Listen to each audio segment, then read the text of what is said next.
Diz-nos assim a palavra de Deus nesta noite. Então Jerubaal, que é Gideão, se levantou de madrugada, e todo o povo que com ele havia, e se acamparam junto à fonte de Arode, de maneira que tinha o arraial dos midianitas para o norte, pelo outeiro de Moré, no vale. E disse o Senhor a Gideão: muito é o povo que está contigo, para eu dar os midianitas em sua mão, a fim de Israel não se glorie contra mim, dizendo: a minha mão me livrou.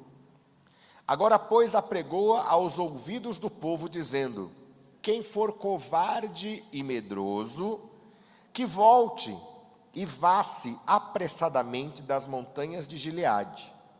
Então voltaram do povo 22.000, e 10.000 ficaram. E disse o Senhor a Gideão: ainda muito povo há, faze-os descer as águas, e ali os provarei. E será que aquele de que eu te disser, este irá contigo, esse contigo irá. Porém todo aquele de que eu te disser, este não irá contigo, esse não irá. E fez descer o povo às águas. Então o Senhor disse a Gideão: qualquer que lamber as águas com a sua língua, como as lambe o cão, esse porás à parte, como também a todo aquele que se abaixar de joelhos a beber. E foi o número dos que lamberam, levando a mão à boca, 300 homens, e todo o resto do povo se abaixou de joelhos a beber as águas. E disse o Senhor a Gideão: com esses 300 homens que lamberam as águas, vos livrarei, e darei os midianitas na tua mão, pelo que toda outra gente se vá, cada um ao seu lugar. Somente até aqui, vamos sentar. Muito obrigado. Você pode dizer glória a Jesus. Louvado seja o santo nome do Senhor. Que o Senhor nosso Deus nunca nos deixe faltar a sua santa palavra. Querida e amada igreja, irmãos presentes no auditório, aqueles que estão nos assistindo pelo nosso canal de YouTube, a palavra do Senhor nesta noite nos traz à memória, como eu dizia, um texto bastante conhecido. O embate, o preparo do embate de Gideão contra os midianitas. Gideão, um dos juízes de Israel, uma das pessoas escolhidas por Deus para liderar o povo no momento de dificuldade. É interessante que esse período dos juízes tem essa característica: não havia um líder político fixo, determinado sobre o povo de Israel. Não havia um rei, a monarquia não havia ainda sido instituída, não havia um governante, mas sim, quando a tribo de Israel, uma tribo de Israel, era atacada, se sentia ameaçada pelos inimigos, ali então Deus levantava alguém para defender o seu povo. E Gideão foi um desses homens levantados por Deus, com características que talvez nenhum de nós escolheria. Porque Gideão não era um homem de batalha, Gideão não era experimentado na guerra. Gideão era um homem que no período onde estavam sendo atacados pelos midianitas, e o texto é bem claro quando a gente lê aqui no capítulo 6 de Juízes, o Gideão ele está lá guardando as sementes, escondendo o alimento, porque os midianitas entravam na tribo de Manassés, onde ele estava instalado, onde ele vivia, saqueava o alimento, saqueava os bens do povo de Israel e ia embora. Então qualquer um de nós poderia dizer: este homem é um homem que não tem coragem. Só que ele não era um homem sem coragem. Ele era um homem que não tinha entendido o chamado de Deus, não tinha entendido como Deus trabalha. E hoje o que eu quero falar é exatamente sobre isso. Eu quero pregar hoje sobre a questão da coragem. E é interessante que esse tema, ele se manifesta tanto no chamado de Gideão, Juízes 6, como no capítulo 7. Novamente esse tema volta à voga, volta ao comentário do texto bíblico. Porque nós vemos aqui, Gideão convoca todos os homens da tribo, e todos os homens vêm, totalizando 32.000 homens, é muita gente. 32.000 pessoas, só para você ter um parâmetro. O estádio do Pacaembu aqui em São Paulo, ele tem uma capacidade, ou pelo menos tinha, de 40 mil pessoas aproximadamente. Então, é quase o estádio do Pacaembu lotado. É quase o estádio do Pacaembu cheio, cheio de homens para guerrear. Só que esses homens que estavam lá, nem todos estavam na vontade de Deus. Tanto é que no versículo que nós lemos aqui, que é o versículo de número 3, aliás, passando do 2 primeiro, Deus fala a Gideão: muito é o povo que está contigo, tem muita gente aí. E se eu der a vitória para o povo de Israel, pela quantidade de homens que aí estão, eles vão dizer: nós conseguimos porque nós somos muito fortes, porque nós somos muito bons, porque nós tínhamos muitos soldados. E Deus fala: não é assim que eu trabalho. Deus, ele não trabalha para que a glória seja do homem. Deus trabalha para que a glória seja de Deus. Para que nós possamos entender que quando Ele faz, é Ele que está fazendo. Quando Ele age, é Ele que está agindo. Porque nós, seres humanos, gostamos muito de receber os louros da vitória, né? De receber os elogios, de dizer: parabéns, você conseguiu, porque você é inteligente, porque você é capaz, porque você é maravilhoso, maravilhosa, porque você é a última bolachinha do pacote, porque você é o suprassumo do máximo. E a gente se acha: nossa, sou eu mesmo, né? Mas quando a gente vive uma situação onde você percebe que você sozinho não conseguia resolver, você sozinho não tinha condições, as possibilidades, as probabilidades eram quase impossíveis, e aquilo acontece, e você chega a uma conclusão: não aconteceu por minha causa, aconteceu por causa de Deus. Oh glória! E é assim que Deus age. E Deus fala claramente no versículo 3: agora, pois, apregou aos ouvidos do povo, dizendo: quem for covarde e medroso, que volte e vá embora apressadamente. Ora, é interessante que no capítulo 6, a gente vê um Gideão aparentemente sem coragem. E no capítulo 7, Deus fala claramente: quem não tem coragem, vai embora. E é interessante que a quantidade de pessoas sem coragem é muito grande. De 32 mil pessoas, sabe quantos covardes, quantos não corajosos voltaram para casa? 22 mil. Só ficaram 10 mil. E é estranho falar só ficaram 10 mil, porque 10 mil ainda é gente para chuchu. E se a gente fala para chuchu, a gente denuncia a idade, porque dá para perceber que ninguém que é jovem hoje fala para chuchu, né? É muita gente ainda.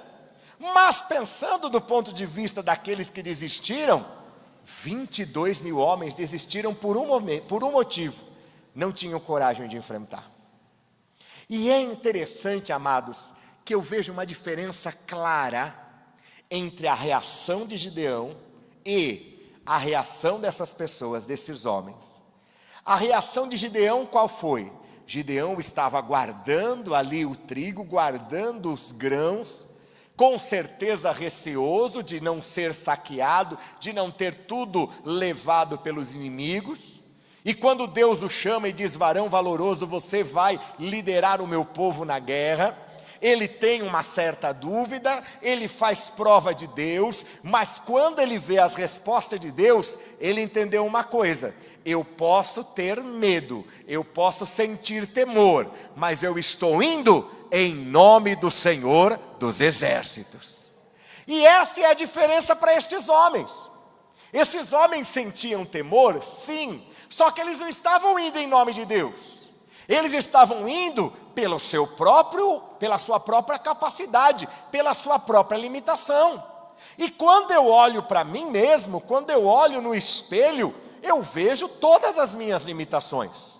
Eu não sei quanto a você, mas eu acredito que assim como eu, você sabe quais são as suas limitações. Você sabe onde você é bom e você sabe onde você não é bom. A começar do período lá da escola, né? Do colégio, do período que a gente estudava, e quem estuda hoje sabe disso.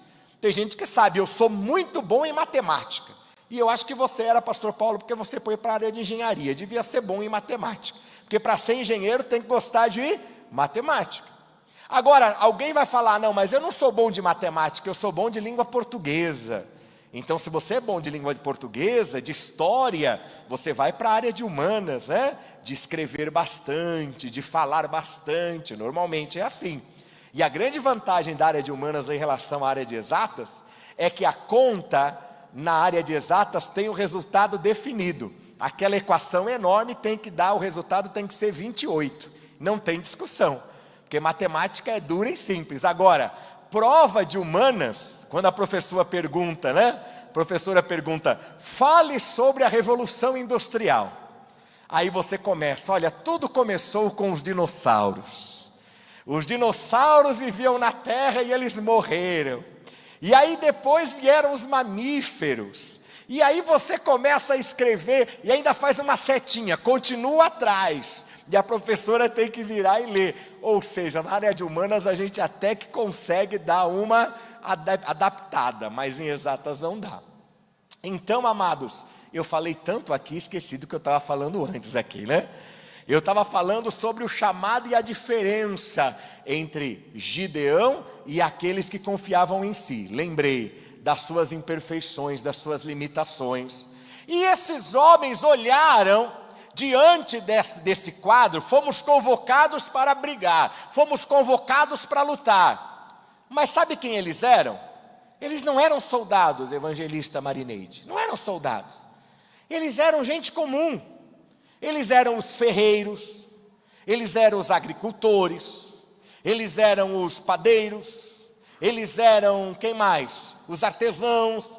Eles eram gente comum, que foram lá simplesmente que foram convocados, vai ter que ter uma batalha. E aí o artesão, ele trabalha com o quê? Com um material lá de fazer, né, a sua arte. Vamos dizer que ele tenha lá um pequeno estilete, né?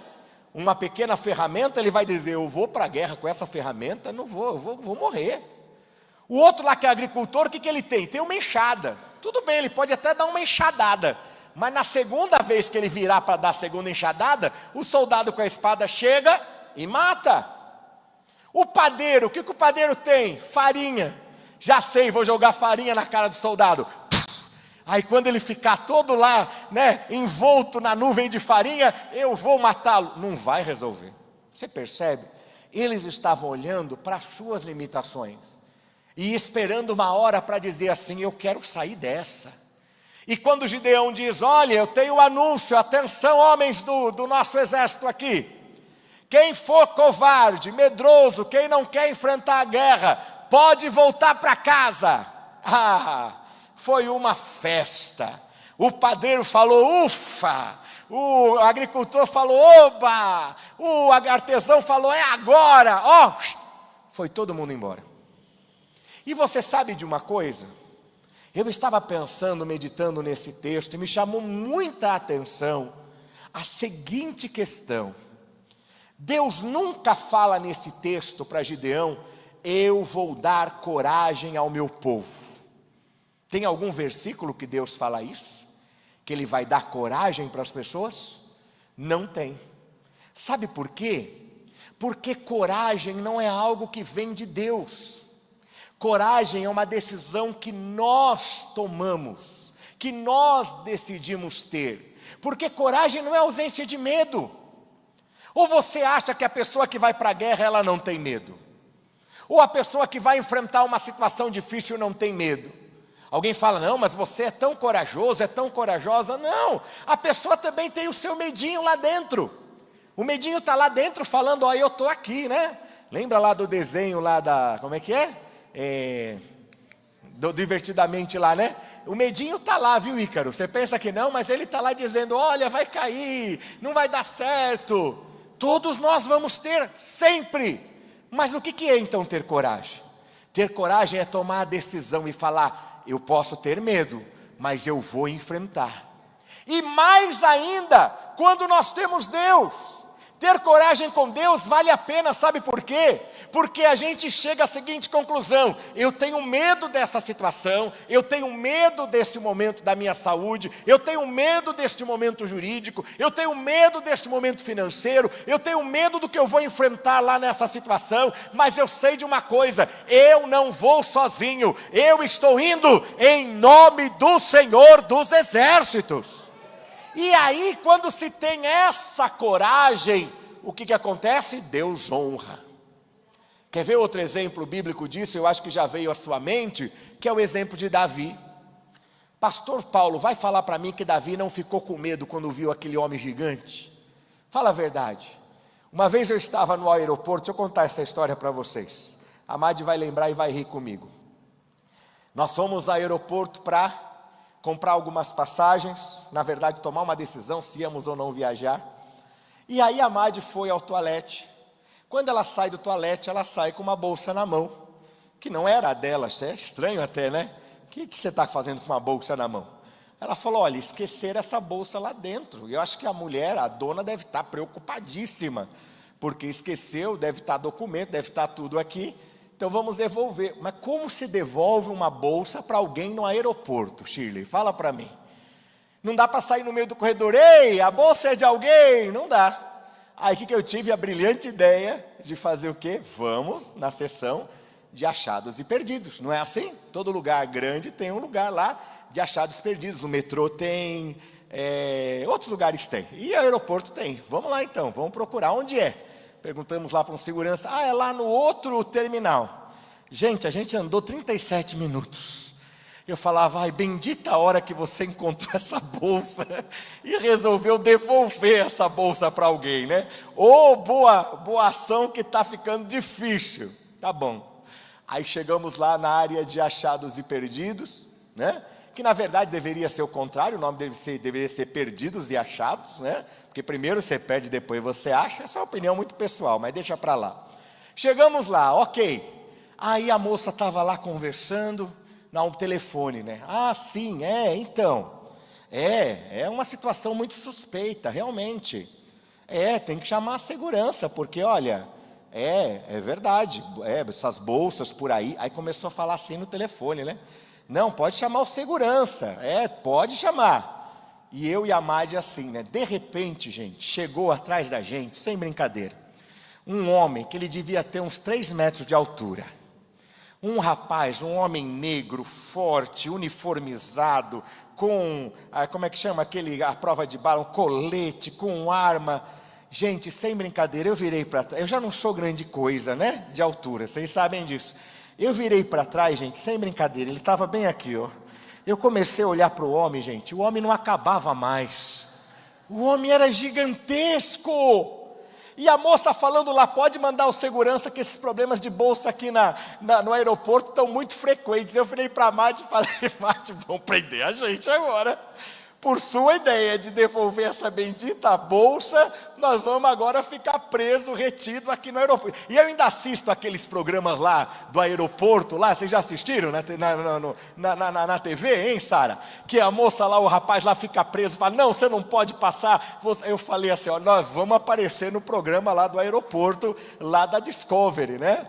Aí conseguimos devolver rapidamente ali a bolsa e olha, saímos de fininho. Vamos embora, amor, vamos embora que a gente não vai ficar mais aqui.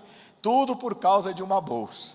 E por que eu estou falando sobre isso? Porque olha, eu senti medo de ver aquele homem tão grande. Eu não estava fazendo nada de errado, mas eu vi um homem tão grande, tão forte, tão armado, que eu senti medo.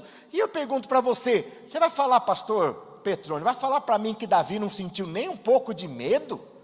Davi era um rapazinho pequeno, viu aquele homem gigante. Só que tem uma diferença, amados: coragem não é ausência de medo. Coragem é você saber: eu posso ter um temor, mas eu vou superar esse medo. E quando a gente tem Deus, é muito mais fácil, sabe por quê? Porque você não vai sozinho, você não vai em seu nome, você vai em nome do Senhor dos Exércitos. E é isso que Davi fala. Ele fala: olha, seu gigante Golias. Quase que eu chamei o guarda de Golias aquele dia, né? Que ele era tão grande. Falei: ó, seu Golias, Você vem contra mim com o quê? Com espada, com escudo, com lança, mas saiba de uma coisa, eu vou contra ti em nome do Senhor dos Exércitos. E ele enfrentou e Deus o honrou. Gideão, 300 homens, que você vai falar para mim que eles não tinham medo? Quando eles souberam, pior ainda, quando eles souberam, Gideão falou: pessoal, nós é que vamos para a guerra, só ficamos nós 300. Com certeza alguém falou, Gideão, só com 300? Você acha que a gente vai vencer? Só que Gideão tinha uma promessa e ele sabia: eu não vou sozinho, eu estou indo debaixo de uma palavra de Deus. Eu quero que você guarde isso hoje para o teu coração. Este ano você está começando debaixo de uma palavra de Deus. Então vai ter dificuldade, sim, vai ter desafio, sim. Talvez você chegue para fazer um exame e apareça algo lá que você não queria que aparecesse, e você vai ficar temeroso. É natural, você é ser humano. Talvez você entre em uma crise conjugal e você perceba que o seu casamento está numa crise tão grande que pode ter desdobramentos ruins, e você tenha medo disso, é natural. Você pode talvez ser chamado na empresa e a empresa diga lá: olha, você se prepare, porque nós estamos em uma época de cortes, eu não sei, esse corte pode chegar em você. E você vai pensar, você é casado, você tem filhos, você tem compromissos, você tem contas a pagar, talvez venha um medo. Mas eu quero dizer para você nesta noite, o problema não é ter medo, e ter medo é natural, é a nossa reação diante de algo que nos é diferente, que nos é ameaçador, que nos é preocupante. Mas saiba de uma coisa: o que você não pode fazer é o que fizeram esses 22 mil. Você não pode simplesmente, olha, quem é covarde saia pela primeira porta e você ser o primeiro a correr. Não é assim. Não fuja do problema da tua casa. Neste ano, Deus vai agir na tua casa. Não fuja do problema do trabalho. Esse ano, Deus vai agir lá no seu trabalho. Ou Ele vai resolver o seu problema lá, ou Ele vai tirar você e colocar em outro lugar. Mas não saia correndo e não fuja. Não fuja dos desafios que vão acontecer neste ano, até no ambiente da igreja. Surgiu uma situação que agora me deixou desagradável, quer saber de uma coisa? Eu vou para outro lugar, eu vou para outra igreja. Que é muito comum as pessoas tomarem essa decisão e acharem que esta é a solução. Meu amigo, minha amiga, eu quero te dizer para você uma coisa. O texto diz claramente: os que foram embora não foram aprovados por Deus. Os aprovados por Deus foram os 300 que ficaram. E se você permanecer, se você ficar, se você acreditar no Senhor, mesmo que tenha medo, eu quero deixar isso muito claro, porque se alguém pregar para você que crente não tem medo, me desculpa a minha sinceridade, isso não é verdade. Eu sou pastor há muitos anos. Vocês sabem a conta aqui que vocês fizeram no dia da minha homenagem. Agora todo mundo sabe que eu sou velho mesmo. Mas eu digo para você, mesmo com toda a fé que eu tenho, o dia que eu entrei numa sala de cirurgia para operar o meu ombro, e eu fui tentar, vocês conhecem a história, eu fui tentar orar o Salmo 23, eu comecei, a Marineide não conhece, deixa eu contar para você, Marineide. Eu comecei lá: o Senhor é meu pastor, nada me faltará, deitar-me fazem verdes pastos. O Senhor é meu pastor, nada me faltará. Eu não consegui, evangelista Alice, eu não consegui. Porque eu estava temeroso, e é natural. Ou não é natural? Alguém aqui entra numa sala de cirurgia e fala assim: pô, legal, estou tranquilo, é assim? Lógico que não. Mas meu irmão, minha irmã, calma. Esse problema que você está vivendo, calma. O problema não é ter medo. Eu sei que você está receoso: Senhor, o que vai acontecer com meu filho? Deus está falando para você: você está debaixo de uma palavra de bênção. Então não deixa este medo dominar a sua vida. Que não pode é isso, dominar a tua cabeça, dominar o seu coração. Agora você não dorme mais, você não come mais, você não vive mais. Não, isso não é de Deus. Não é isso que Deus quer para você. Deus está falando para você como Ele falou para Gideão. Gideão, talvez alguém ache ou você ache que não é capaz, porque na hora da dificuldade você teve um temor. mas Deus está falando, eu escolhi você. Eu quero dizer para você, talvez você diga, eu tenho um pouco de temor, pastor, mas Deus está falando, tenha bom ânimo, eu escolhi você. E se Ele nos escolheu, Ele vai honrar e vai dar vitória. 300 homens que tinham receio, mas tinham fé em Deus, venceram a guerra. Você talvez tenha preocupações, e não deixe o diabo soprar no teu ouvido, falando que você é um covarde, que você não consegue. Isso não é de Deus. Mas preocupação, olha, irmãos, quando chega lá um boleto bancário em casa, a fatura do cartão, e que a gente não imagina, ainda mais agora, janeiro, gente, já se preparou esse mês? Janeiro vai chegar, presbítero Arnaldo, a fatura do cartão. Todas aquelas nossas alegrias do Natal, do Ano Novo, vão aparecer agora, né? E quando chega, dá aquele friozinho na barriga, meu Deus, e agora? Chegou tão alto, e as coisas a pagar, e as contas, e o que eu vou fazer? E o país está em recessão, e não está vendendo. Calma, preocupação você pode ter, temor você pode até ter, mas você tem que se lembrar de uma coisa, se você está como Gideão, debaixo de uma palavra de Deus, vai, porque o Senhor será contigo. Não deixe o medo dominar o teu coração, mas hoje volte para casa, saia daqui com essa esperança e com essa certeza, maior é o que está comigo, que é o Senhor Jesus Cristo. Não estou sozinho. Você crê que não está sozinho? Diga amém.